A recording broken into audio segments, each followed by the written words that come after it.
আমাদের সকলের জীবনের নিয়ম কি এক? না। আপনি যে নিয়ম ফলো করে সফলতা আমি হয়তো সেই নিয়ম ফলো করে সফলতা পাবো না। আমার জীবনের নিয়মই অন্যরকম। কিন্তু এখানে একটা ক্ষেত্রে আমাদের মিলে পড়াশোনার ক্ষেত্রে। আমরা সকলে এক সূত্র ব্যবহার করে অঙ্কের সমাধান করি। কিন্তু জীবন পুরোটাই আলাদা ভাই।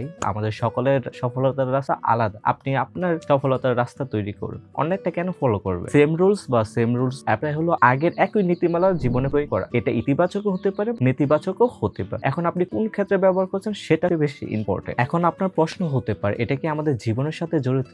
আমি অবশ্যই বলবো হ্যাঁ। কারণ আমাদের চলার ক্ষেত্রে নিয়ম খুবই দরকার। আমাদের চলার ক্ষেত্রে পরিবার, সমাজ, বিদ্যালয় যেমন জরুরি সেক্ষেত্রে নিয়মও জরুরি। এগুলো আমাদের সামনে এগিয়ে যেতে সম্মান প্রতিষ্ঠা করতে খুবই গুরুত্বপূর্ণ ভূমিকা রাখে। কিন্তু এটাও মনে রাখবে জীবন নিয়মে বাঁধা নয়। আমাদের চলার ক্ষেত্রে নমনীয় ভাবে কিছু নিয়ম ভাঙতে হয়, নাইলে জীবনে এগিয়ে যাওয়া যাবে না। এখন বিদ্যালয় আমাদের কি শেখায়? সফল ব্যক্তিদের অনুসরণ করা। এটা কি আমাদের জরুরি? সফল ব্যক্তিদের অনুসরণ করা? আমি বলবো হ্যাঁ, কিন্তু সেক্ষেত্রে উত্তরটা একটু অন্যরকম। আমরা সফল ব্যক্তিদের তখনই ফলো করি যখন তারা সফল হয়েছে। আমরা সফল ব্যক্তির নিয়ম শৃঙ্খলা, তাদের ডিসিপ্লিন লাইফের প্রতি সেগুলো ফলো এবং তাদের কাজ বাস্তবে ফল পাইছে বললে আমরা ফলো। কিন্তু আমরা অসফল ব্যক্তিদের রুলস ফলো করি না, কারণ তারা অসফল, কিন্তু তারাও তো পরিশ্রম করছে। সেক্ষেত্রে আমাদের সফল ব্যক্তিদের অন্ধভাবে অনুকরণ করলে হবে না। আমাদের উচিত তাদের নীতিটা অনুসরণ করা, তাদের লাইফের ডিসিপ্লিন, সেলফ কন্ট্রোল ইত্যাদি এগুলো ফলো। তারা যে নিয়মে সফলতা পেয়েছে সেটাই আপনি ফলো করলেন তা হবে। আপনি আপনার নিজের রুলস তৈরি। আর অন্যদিকে আমাদের শিক্ষা ব্যবস্থা সেম রুল ফলো করে। এখানে একটা কারণও আছে। কারণটা হচ্ছে বড় সংখ্যক শিক্ষার্থীকে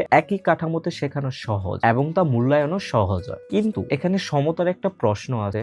সমতা নিজেই বলে যে সব ক্ষেত্রে সবাইকে একইভাবে বা একই নিয়মে চলা উচিত নয়। আপনি আপনার নিজের নিয়ম তৈরি করুন, প্রয়োজন অনুযায়ী আপনি আপনার সিদ্ধান্ত নিন। আবার সাইকোলজিতে বলে মানুষ তখনই নিয়ম মেনে চলে যখন সম্মান নিরাপত্তা পাওয়ার জন্য মানুষ নিয়ম মেনে চলে। আবার এখানে আরেকটি, যদি অতিরিক্ত নিয়ম মেনে চলুন তাহলে আপনার সৃজনশীলতা কমতে পারে। ধরুন আপনার সঙ্গে খেলাধুলায় বা ড্রয়িং বা অন্য কিছুতে ভালো, কিন্তু আপনি তাকে চাকরির দিক দিয়ে নিয়ে যাচ্ছেন, সে পড়াশোনা তেমন ভালো না। আপনার আশেপাশের সমাজে সবাই চাকরিজীবী, আপনি চান আপনার সন্তানের জন্য চাকরিজীবী। এটা সবচেয়ে বড় ভুল ধারণা। আপনি আপনার সন্তানের সৃজনশীলতা দেখুন এবং তাকে তার নিজের নিয়ম তৈরি করতে সাহায্য করুন। তাই আমাদের সবকিছুর মধ্যে ব্যালেন্স রাখা খুবই জরুরি। সেম রুলস ভালো যখন আমাদের শৃঙ্খলতা, ন্যায্যতা এবং উন্নতির জন্য ব্যবহার করা হয়, কিন্তু এটা খারাপ যখন তা আমরা হুবহু কপি করি। সফলতার জন্য অন্ধ অনুকরণ নয়, বরং নিয়ম তৈরি করা, নিয়ম বোঝা এবং তা মানিয়ে নেওয়ার মনোভাব তৈরি করা এবং প্রয়োজনে নতুন পথ তৈরি করাই বেশি কার্যকর। আর আপনিও যদি নিজের রুলস তৈরি করে জীবনে হ্যাপিনেস খুঁজে পেয়েছেন তাহলে সেই গল্প শোনান আমার। আর দিন শেষে একটা প্রশ্ন আমি আপনাকে করতে চাই,